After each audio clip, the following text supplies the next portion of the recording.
சகோ, இந்த பொண்ணு தெரிஞ்சு பேசுதா இல்லை தெரியாமல் பேசுதானே புரியலை. விஜய் அவருடைய சொந்த பணத்தில் தான் இப்போ தமிழ்நாட்டுக்கு நலத்திட்டம்லாம் பண்ணிக்கிட்டு இருக்காங்கன்னு பேசிகிட்டு இருக்காங்க. இது என்ன மாதிரியான புரிதல்னே ஒன்றும் புரியலை.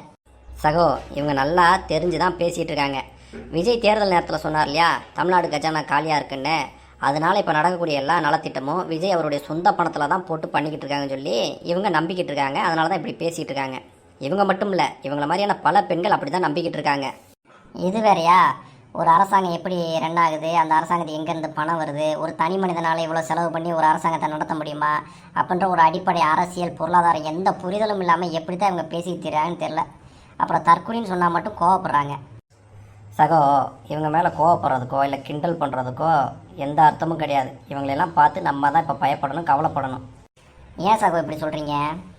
வேறு எப்படி சொல்கிறது சகோ, இந்த மாதிரியான ஆட்கள்லாம் ஒன்று சேர்ந்து தான் இப்போ விஜயை முதலமைச்சர் ஆக்கியிருக்காங்க.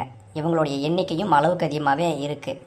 இவங்க தற்போது நம்ம தலையெழுத்து மட்டும் இல்லை, வருங்காலத்தில் வரக்கூடிய நம்மளுடைய குழந்தைகளுடைய தலையெழுத்தையும் இவங்க தான் தீர்மானிக்க போகிறாங்க. அந்த அளவுக்கு இவங்க எண்ணிக்கை ரொம்ப அதிகமாகவே இருக்குது.